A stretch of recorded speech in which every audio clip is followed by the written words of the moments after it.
Hi everyone, my name is Xavier Foley, and in this class I am going to teach you two concepts that will help you achieve the slide that you typically hear in classical, or should I say romantic era music.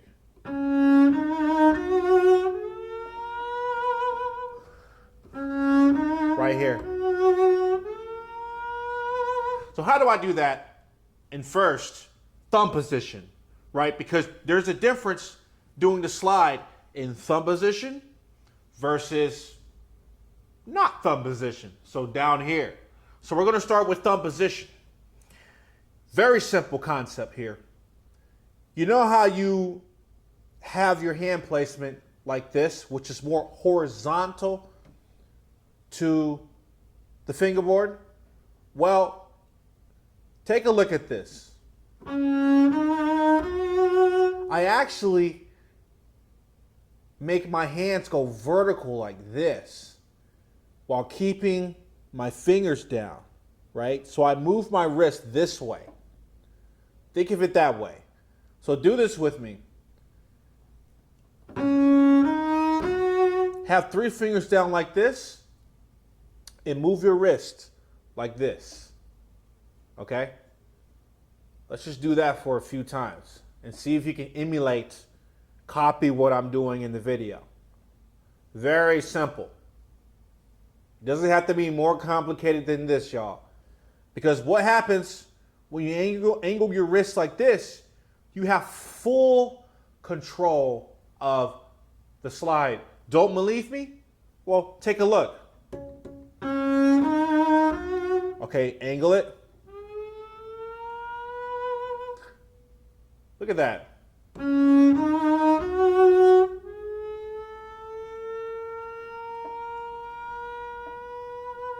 I could go as slow as I want on that slide. Very controlled.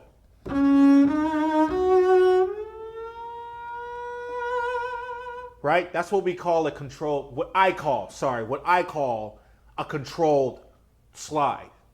Okay?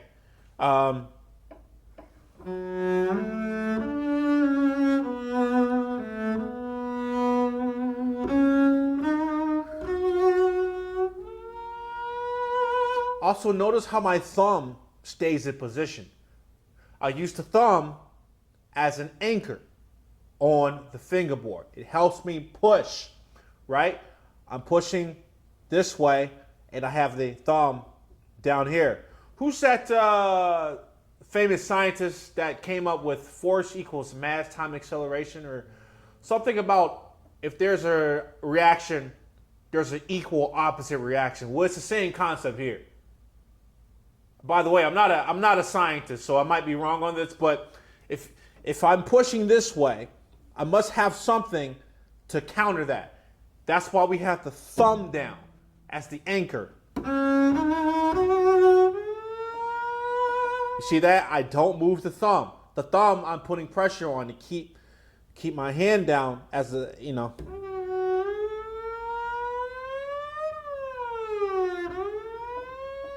Right? This allows me to have that controlled ascent.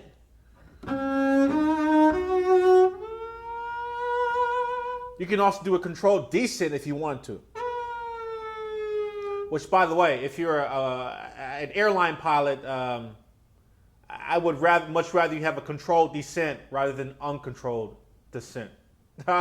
Very bad joke. But that's basically how we do thumb position slides like that. Now, basically, everything that I was talking about was in the left hand. Now we're going to talk about what happens in the right hand. Okay? Check this out. Listen to what I'm doing with the bow speed and the dynamics. But first, listen to the dynamics.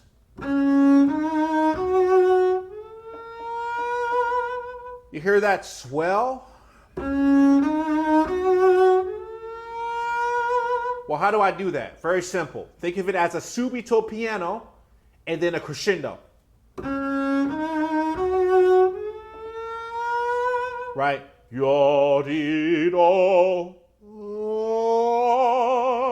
subito piano, and then the crescendo.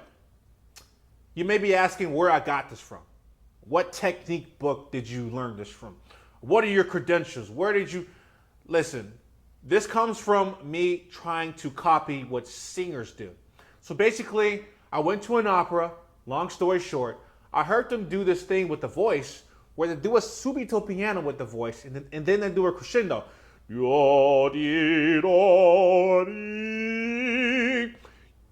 you know Pavarotti? Well, he sung this famous song called Ave Maria. And this is where I got the idea from. Ave Maria.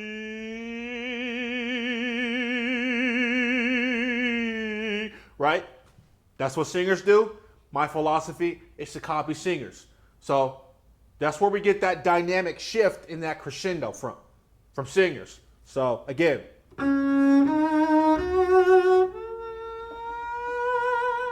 Boom. Now, in the right hand, like I said, subito piano, crescendo. Another way of thinking about this is the bow speed. So look at what I'm doing with the bow speed.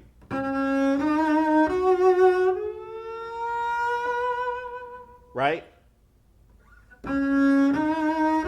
Start slow. And then recover to the normal speed. Let's do this on one note. You see that?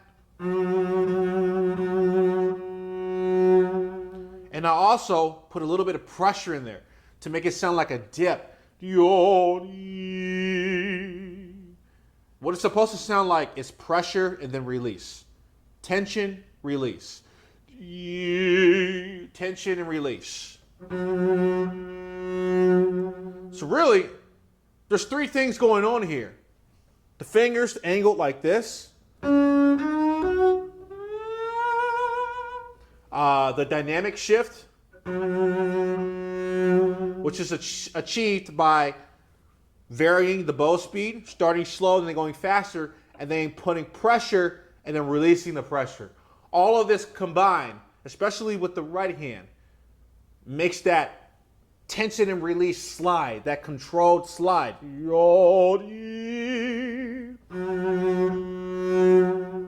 Okay, again. The left hand, angle those fingers for that controlled descent. Thumb anchor. Bow speed. Right, start slow, get faster, and then pressure. Put pressure in the beginning and release the pressure at the end. You hear that? And then put all of that together.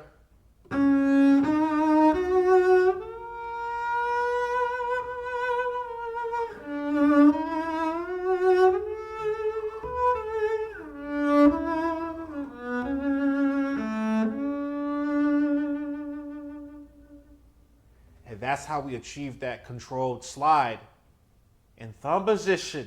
Now, it doesn't stop there because we have to talk about what happens in the lower positions, the non-thumb position part. So, we don't do the angle down here. What we do is we put pressure on the thumb, right?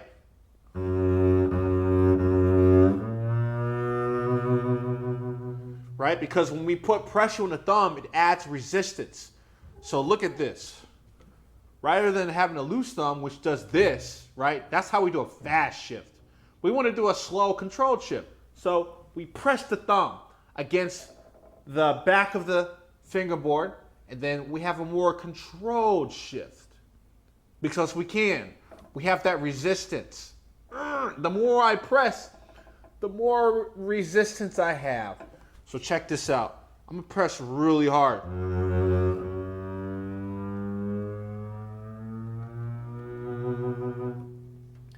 And that's how we do that slide on the lower position.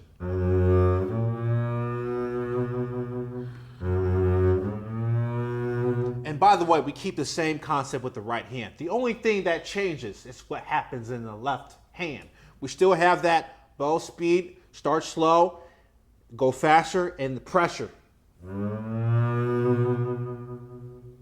And the last part, and I promise I'll let you go, but this is the secret sauce.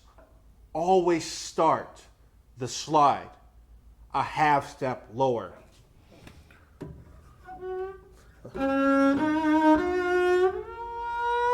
You hear that? Here's what happens if we start a whole step lower.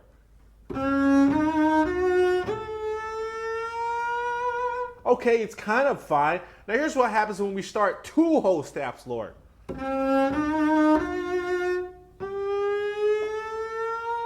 That's a little too much.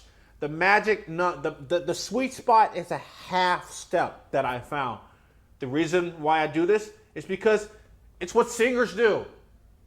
Guys, I'm not making this up. This comes from singers, and they start a half step lower. So, for those of you who don't know music theory or what a half step is, it's this. This is the note. This is the target note, and then we have a half step lower. And this is the whole step. Half step. Whole step. Half step. So we do the half step.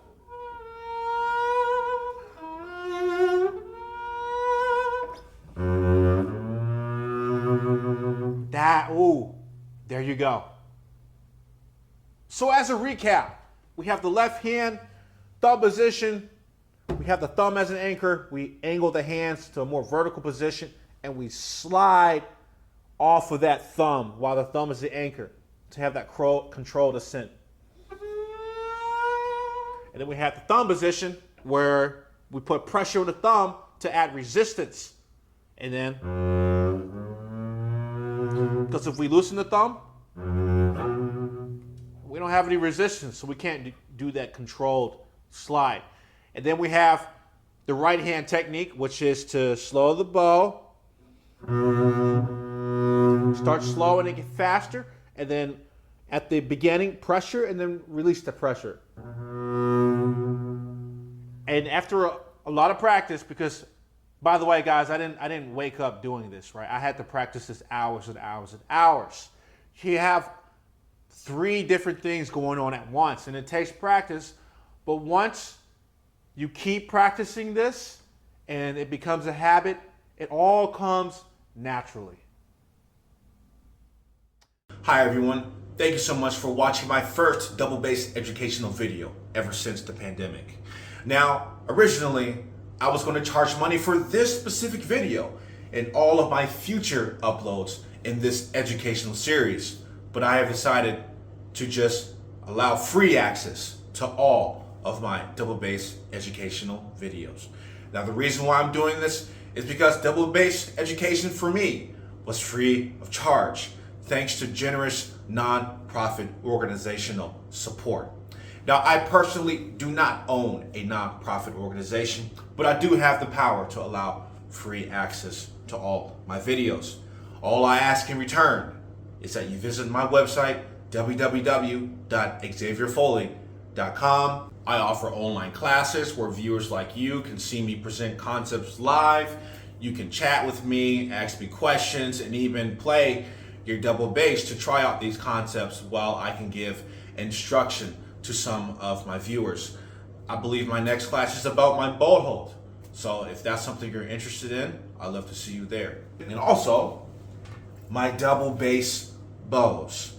The bow I currently use now is called the iStrad double bass bow, made in America, in Florida.